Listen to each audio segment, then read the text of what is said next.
अस्सलाम वालेकुम नाज़रीन, आज 3 जून है और दिन है सोमवार का। और आज मैं दोबारा से बात करूंगा अनीस बीबी कत्ल केस के मुतल्लिक, जो कि सोशल मीडिया की ज़ीनत बना था और फिर एकदम से ही सोशल मीडिया पर गायब हो गया। लेकिन मैंने आपसे वादा किया था कि इस कत्ल केस में कोई भी नई पेशरफ्त होगी, कोई भी नई गिरफ्तारी होगी, किसी को भी कुछ रिलीफ मिलेगा तो उसके मुतल्लिक मैं आपसे ज़रूर आपको आगाह करूँगा। आज दोबारा आपके सामने हाज़िर होने का मकसद सिर्फ ये है कि आज 3 जून, और यकीनन आपको इंतज़ार था कि 3 जून को कोई बड़ी खबर आएगी। आज इस वीडियो में मैं आपको 2 से 3 अहम बातें बताऊंगा जो कि शायद अभी तक आपको इन बातों से किसी ने भी आगाह ना किया हो। सबसे पहले हम बात करते हैं कि आज अनीला की अदालत में पेशी थी और अदालत में आज क्या कार्रवाई हुई। इस मुकम्मल कार्रवाई और इस मुकम्मल समाअत का अहवाल मैं आज आपके सामने रखूंगा कि आज जब अनीला अदालत में पेश हुई तो फिर उसके बाद क्या कार्रवाई हुई। आज अनीला अपने घर वालों के साथ, चूँकि पिछली तारीखों में भी वो अपने भाइयों और अपने कुछ अजीज़ व अकारब के साथ अदालत में पेश होती थी और फिर उसके बाद अदालती कार्रवाई के बाद अनीला को मज़ीद कुछ दिनों की मोहलत मिल जाती थी।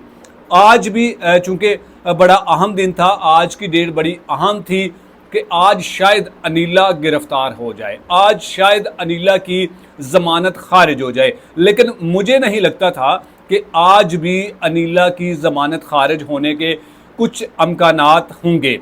लेकिन मुझे जहाँ तक यकीन था कि आज भी अनीला को मज़ीद कुछ दिनों की मोहलत मिल जाएगी और ऐसे ही हुआ।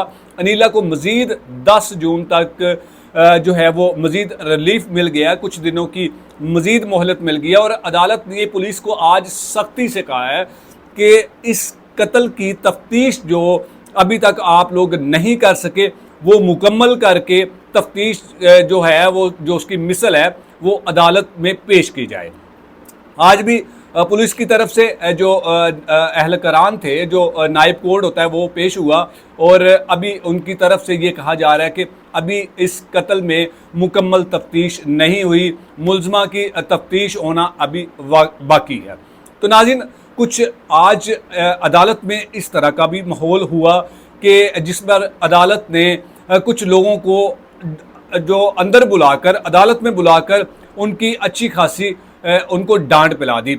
हुआ कुछ यूँ था कि अनीला अपने घर वालों की तरफ से उनके साथ आई थी अदालत, और फिर मुद्दई मुकदमा नुमान की तरफ से, नुमान की बहनें, नुमान के जो स्टेप फादर हैं वो, और फिर उसके बाद कुछ और लोग भी, जो इनका एक तरफ से कोई एक जत्था था जो कि आज इनको लगता था कि शायद आज अनीला की दरख्वास्त ज़मानत खारिज हो जाएगी और हम अनीला को भागने नहीं देंगे। जबकि कानून में ऐसा नहीं होता। अगर किसी मुल्ज़िम की ज़मानत खारिज हो जाए तो उसे गिरफ़्तार करने के लिए पुलिस गिरफ़्तार करती है, ना कि जो सिविलियन हो या फिर ऐसे लोग जिनका कानून के साथ किसी किस्म का कोई वास्ता ना हो तो वो उनको दबोचने की कोशिश करें। आज होना कुछ इसी तरह था। अगर अनीला की ज़मानत खारिज हो जाती तो शायद पुलिस अनीला को गिरफ़्तार ना करती और पुलिस के बजाय ये लोग खुद ही अनीला को गिरफ़्तार करते या फिर अनीला को ज़दोकोब करने की भी कोशिश करते। आज अदालत, कमरा अदालत में अनीला के साथ एक ऐसी हरकत की गई कि जो कि काबिल अफसोस है। अनीला जब कमरा अदालत में दाखिल होती है तो कुछ लोगों की जानिब से अनीला को धक्का दिया जाता है और वो जो खातून इनकी तरफ से आई थी, मुद्दई मुकदमा की तरफ से आई थी, उसकी जानिब से अनीला को ज़ोरदार धक्का दिया जाता है। लेकिन अनीला अदालत में इस तरह की हरकत का जो है वो जज के सामने एतराफ़ नहीं करती या उनको आगाह नहीं करती। लेकिन खुशकिस्मती से, अनीला की खुशकिस्मती ये थी कि हमारे मोअज़्ज़ज़ जज साहब ने खुद ही इस हरकत को अपनी आंखों से देख लिया और जो ही उन्होंने अनीला को 7 दिन की ज़मानत दी और जैसे ही ये कमरा अदालत से बाहर निकलते हैं तो साथ ही अपने जो अदालत का जो अमला होता है उनको कहा जाता है कि इस मुहतरमा को दोबारा अंदर बुलाया जाए।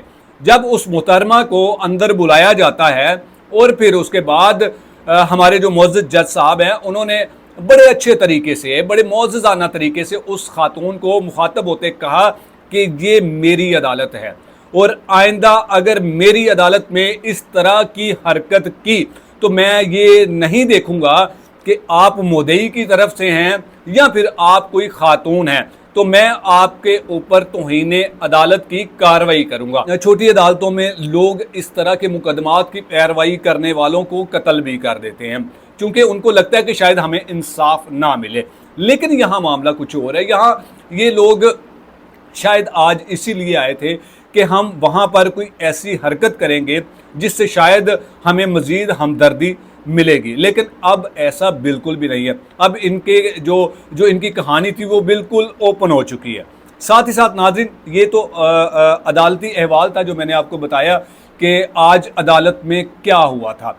अब कुछ और बातें हैं जो बड़ी अहम और बड़ी ज़रूरी बातें हैं। वो ये हैं कि कुछ दिन पहले अनीला की तरफ से एक दरख्वास्त दी गई कि मुझे तफ्तीश पर अदम एतमाद है और मुझे ये लगता है कि पुलिस सही तरह से तफ्तीश नहीं कर रही, इसलिए मैं चाहती हूँ कि मेरी तफ्तीश जो है वो मुतल्लिका किसी ऐसे अफिसर को पेश की जाए, ऐसे अफिसर को दी जाए जो मेरिट पर और जो तमाम हकायक को देखे, तमाम हकायक की रोशनी में वो इस केस की तफ्तीश करे, ताकि जो कसूरवार है उनको सज़ा मिले, जो बेगुनाह है उनको रिलीफ मिले। तो ये जब इनकी एप्लीकेशन जो सीनियर अफसरान हैं उनके पास जाती हैं तो अनीला को भी बुलाया जाता है और फिर उसके बाद मुद्दई मुकदमा को भी बुलाया जाता है।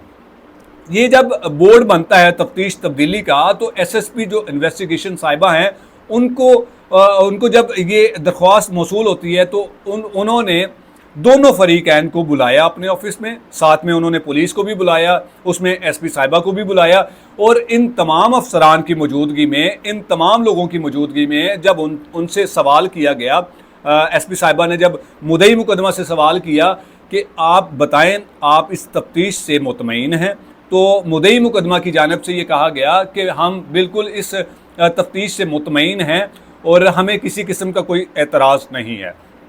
साथ ही पास बैठी हुई अनीला से भी सवाल किया जाता कि आप बताइए कि आप इस तफ्तीश से कितना मुतमईन है। तो अनीला ने साफ इनकार करते हुए कहा कि मैं बिल्कुल भी इस तफ्तीश से मुतमईन नहीं हूँ, लिहाजा मेरी ये गुजारिश है कि मेरी तफ्तीश तब्दील करके किसी ऐसे ऑफिसर के हवाले की जाए जो मेरिट पर, जो ईमानदार शख्स हो, जो ईमानदार ऑफिसर हो, जो इन तमाम पहलुओं को देखे, फिर उसके बाद हतमी फैसला दे।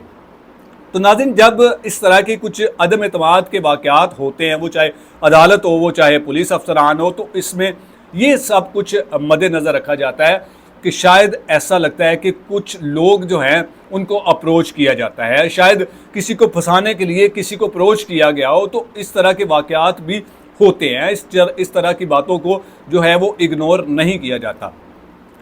तो अभी जो हतमी फ़ैसला है उस तफ्तीश तब्दीली का, वो अब तक नहीं हो सका, या शायद आने वाले दिनों में कुछ एक आधे दिन में उस पर फैसला आ जाए। ये तफ्तीश तब्दील होकर किस ऑफिसर के पास जाती है, वो जो भी अपडेट होगी उसके बारे में भी मैं आपको आगाह करूँगा।